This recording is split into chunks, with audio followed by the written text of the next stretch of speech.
ke-13 ini, yaitu bahasanya mengenai ribosom. Nah, untuk pendahuluan ini, ribosom merupakan partikel yang padat terdiri dari ribonukleoprotein. Ribosom itu ada yang tersebar secara bebas di sitoplasma dan juga ada yang melekat pada permukaan luar dari membran retikulum endoplasma. Nah, biasanya kalau retikulum endoplasma yang ketempelan ribosom itu disebut dengan retikulum endoplasma yang kasar. Kemudian ribosom ini adalah organel yang memungkinkan terjadinya sintesa ataupun produksi protein.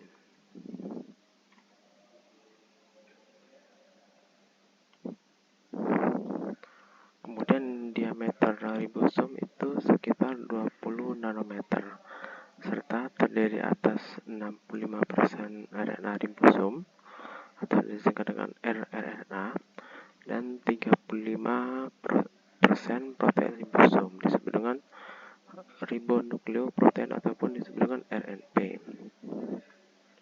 Nah, fungsi dari ribosom ini tentunya untuk menerjemahkan messenger RNA untuk membentuk rantai polipeptida. Nah, itu biasanya pada proses translasi atau proses penerjemahan protein. Jadi itu protein itu awalnya dari yang namanya DNA.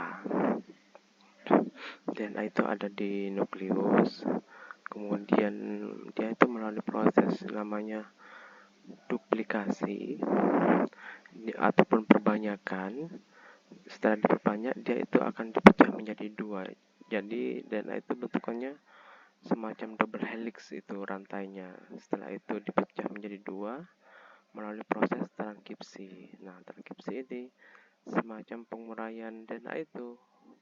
Nah, setelah diuraikan nanti di situ ada semacam pematangan RNA. Jadi ada protein yang sekiranya tidak dipakai, itu namanya intron. Dia itu akan dipotong-potong. Setelah itu nanti akan ada namanya juga protein ekson, yaitu protein yang akan dipakai dan disambung-sambung. Nah, setelah itu baru nanti setelah melewati proses transkripsi, maka itu akan disalurkan messenger RNA-nya itu ke ribosom. Jadi di ribosom itu ada yang sudah ada di bagian ini, di bagian ribosom itu ada tetap di sitoplasma. Kemudian juga di situ ada semacam rantai protein dari transkripsi yang akan masuk ke situ untuk berpasangan persesuaian. Seperti itu. Jadi itu semacam proses penerimaan protein dari dua rantai polipeptida itu.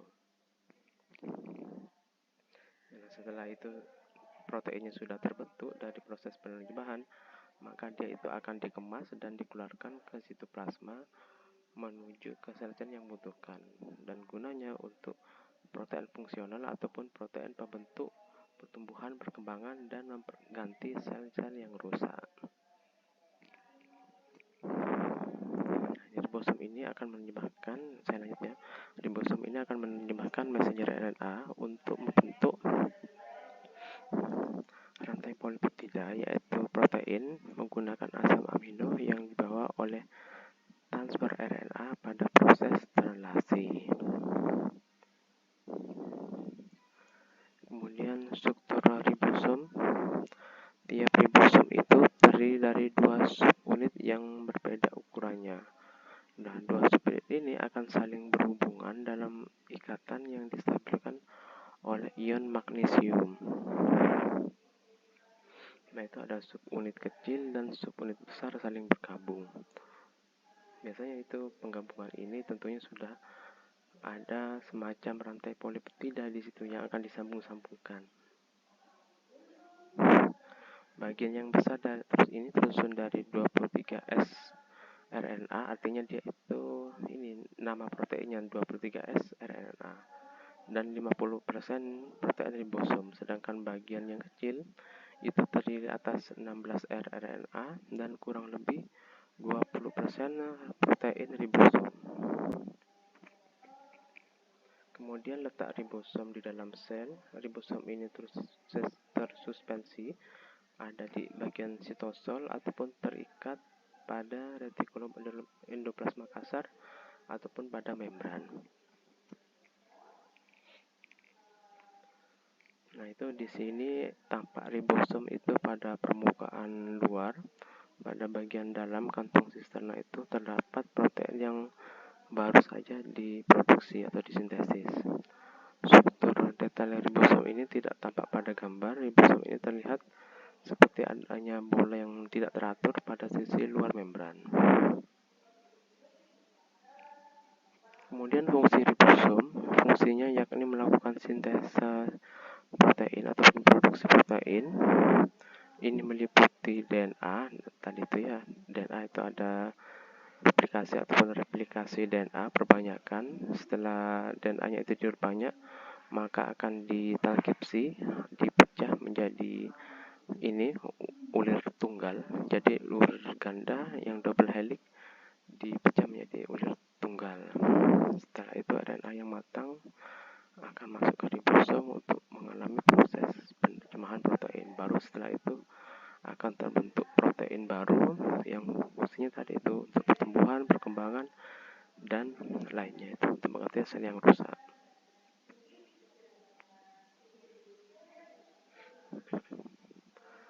Nah, ini dimulai dari ini ya, pembahasan lain ini.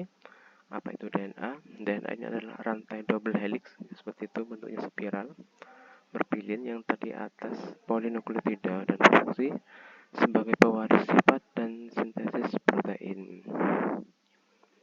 Kemudian struktur DNA itu ada gula 5 karbon, itu satuan gulanya bisa dilihat. Kemudian ada gugus fosfat, itu biasanya disimbolkan dengan huruf P.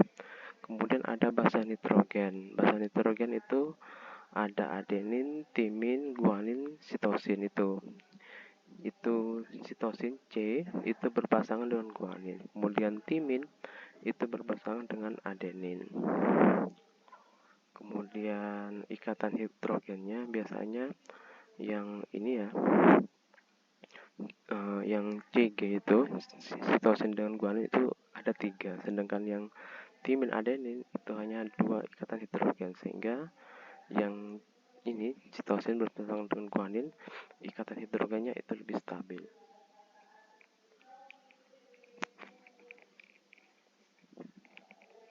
Kemudian setelah DNA tadi itu ya mengalami proses replikasi ataupun perbanyakan DNA, masuk ke bagian yang namanya transkripsi.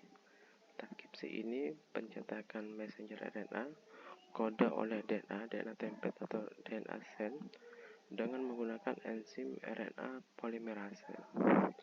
Adanya enzim RNA polimerase ini akan menyebabkan rangkaian double helix bagian akan membuka.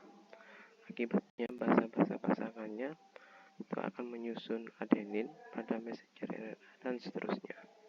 Hasil penyusunan messenger RNA yang sudah jadi ini akan meninggalkan inti sel atau nukleus untuk melekat pada bagian ribosom yang merupakan organel pelaksana pembuatan protein.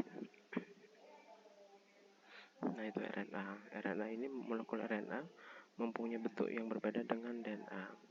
RNA itu hanya memiliki bentuk pita yang tunggal, itu tidak double helix dan juga tidak berpilin. Dan susunan RNA itu terdiri atas gugus fosfat, gula pentosa, gula ribosa, dan basa nitrogen.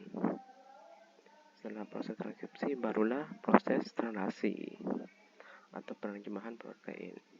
Kode pada messenger RNA itu akan terbaca oleh ribosom dengan dibantu oleh transfer RNA. Jadi messenger RNA itu pada misalnya subunit kecil ribosom berpasangan dengan subunit besar ribosom yang ada di dalam sitoplasma. Nah, ketika mereka itu bertemu, maka mereka itu akan membawa asam amino yang sesuai dengan kode yang dibawa messenger RNA. Jadi ada semacam pasangan template ya, codon dengan antikodon. Codon itu artinya ini 3 basa nitrogen, misalnya ATG CGA seperti itu.